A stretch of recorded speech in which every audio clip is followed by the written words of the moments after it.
Hi everyone. In this video, we are going to look at some prophecies from the Bible and their fulfillment. Our argument is that since it is humanly impossible to accurately predict the future centuries in advance, the accurately fulfilled prophecies in the Bible show that the Bible is the Word of God. It is a divine product. It is not merely a human composition. So let's look into the Bible and see what it has to say about the future. Let's also look into some prophecies that the Bible gives about Tyre. Now, Tyre was an ancient seaport, a very wealthy and a strategic city. It was in South Lebanon, that is close to the border with Israel. So top right, we have the ruins of Tyre, and today we have the city as it stands today.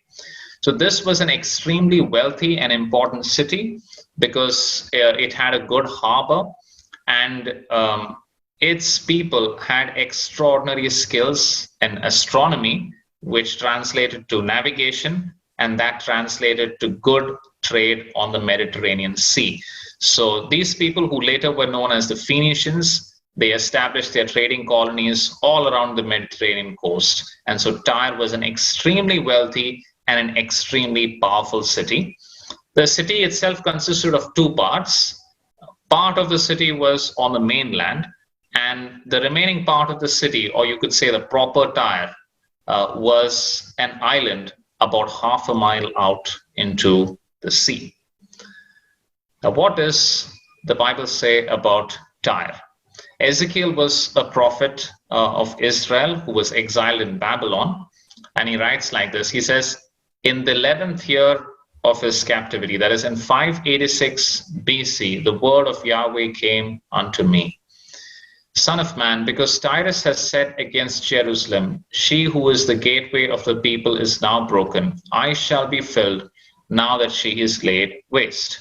So 586 BC was also the year in which Jerusalem fell.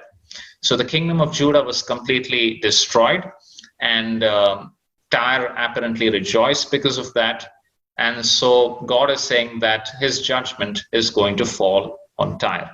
Now here we must understand that this offense may seem like a small offense, and perhaps it is not such a big deal of an offense, but it is just one in a series of offenses that people have done.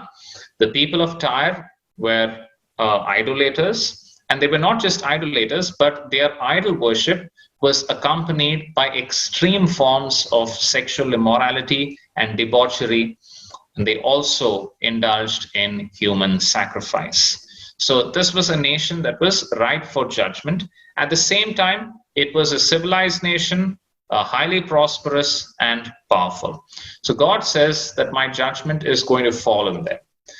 So continuing in the prophecy, it says, I am against you, O Tyre, and I will cause many nations to come against you as the sea causes its waves to come up. Now, when God says many nations will come up, there are two possibilities. They can all come at once, or they can come successively. So there is some element of truth in both. But when it talks about the waves of the sea, that suggests succession. So the waves of the sea keep coming and coming and coming, and they come one after the other, and eventually they erode the place. So that seems to be what happened with Tyre.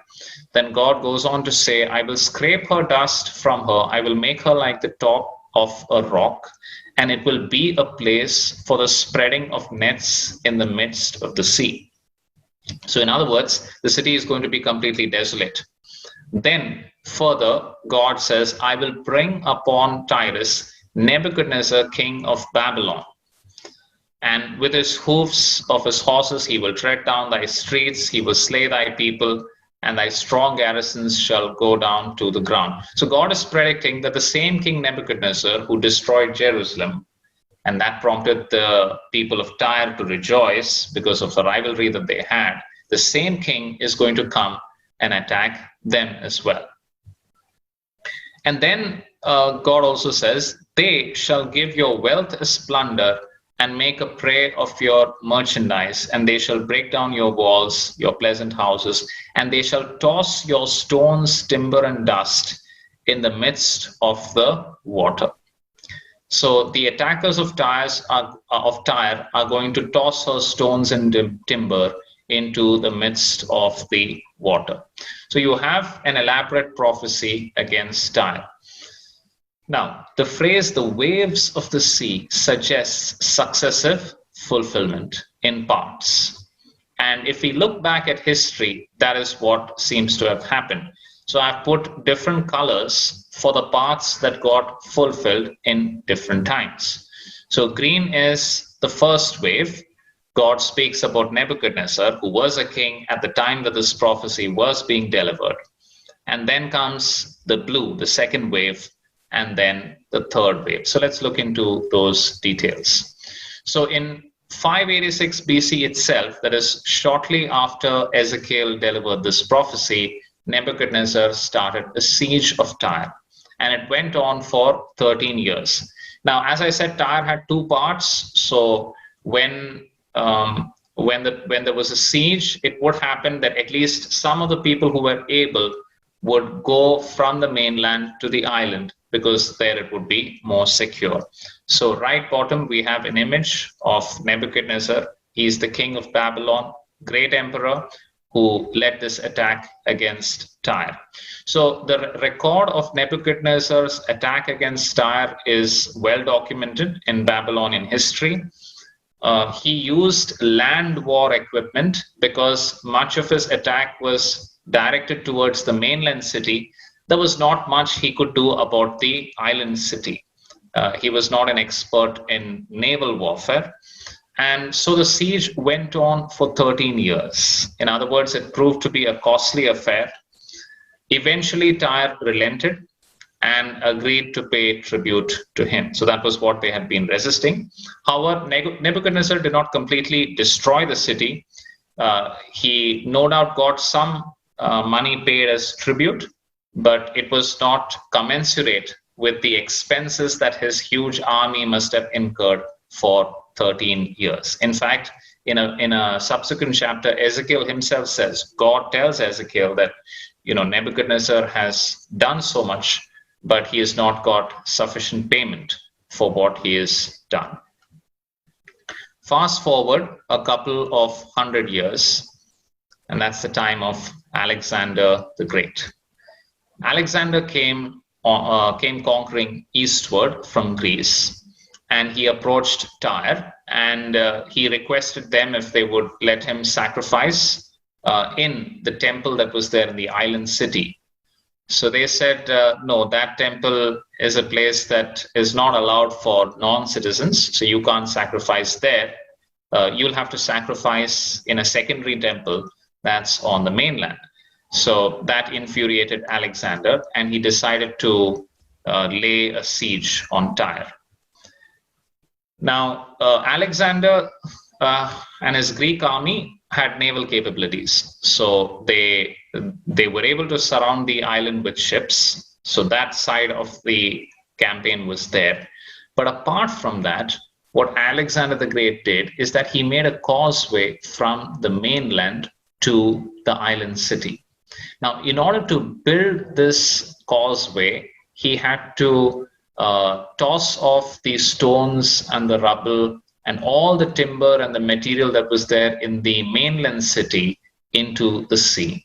So in other words, he fulfilled exactly what Ezekiel had said he would do. He used the materials of the mainland city in order to construct this causeway. And eventually, Tyre relented and the siege was broken. So Alexander went inside Tyre. He pillaged the place, he killed a lot of people, and he sold them into slavery. And to a large extent, he replaced the population with Greek people. So the population was partly changed, not fully, because there was a section of Phoenicians that Alexander was happy with. So he put them in the city of Tyre.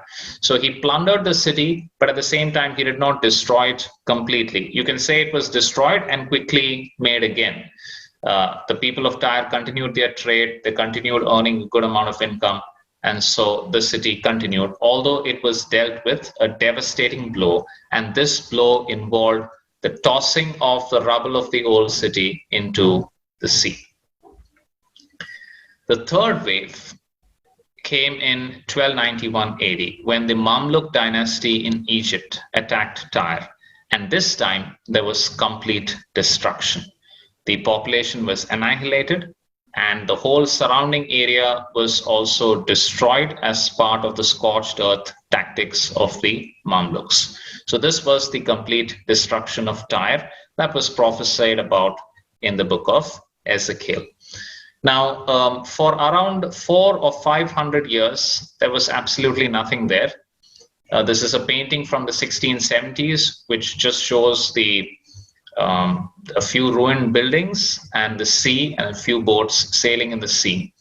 One British traveler, George Sandys, says that this once famous Tyre is now no other than a heap of ruins. So this was the state for about 4 or 5 centuries. Now, after that, in the 1700s, there was a small fishing settlement that was established. But this also fulfilled the prophecy of Ezekiel that this would become like the top of a rock. It would be a place to spread fishing nets. So that is exactly what happened. So these are pictures from the 19th century. So you can see that it is barren. There are a handful of people there, mostly occupied with fishing. This is a slightly later picture. You can see there are a few buildings, but these are buildings owned by people whose primary occupation is fishing. By 1925, the fishing village had swelled to a population of around 6,000. This is an aerial photo taken by the French Air Force. This is nearing the time of the Second World War. But again, there are very few people, just a few thousand people that are staying in Tyre, and it's just like a fishing village. As late as the 1950s, there were no buildings on the isthmus. Yeah, here it is pertinent to mention that Alexander's causeway became broader and broader because of silting, and so Tyre is no longer an island. Now the land goes all out to what was formerly the island. Then later on, there was something else which happened. First of all, we should note that the fishermen who came here were not the descendants of the original people of Tyre. There were people from the nearby countryside, from a radius of a couple of 100 kilometers or so, who were encouraged to come and do fishing out here. So the population was different. And later on, we had a completely different influx of population, and that was the Palestinian refugees. So if you see today, Tyre is a city. It's the 5th largest city in Lebanon. The prophet Ezekiel had said that the city of Tyre would never be rebuilt. Now, what he probably meant was that the same people, the same group would not rebuild the city. So Tyre no doubt exists as a city today, but it's not comprised of the descendants of the ancient people of Tyre. And today, while it is a full-fledged city, it is not a metropolis, and it is nothing like what it used to be. That is, it was literally queen of the Mediterranean Sea. It is a far cry from that today. And the people who inhabit the so-called Tyre are not the ancient, not the descendants of the ancient people. There was a disconnect of 5 centuries between the destruction of Tyre and the arrival of new settlers. So in this way, the prophecy of Ezekiel was fulfilled.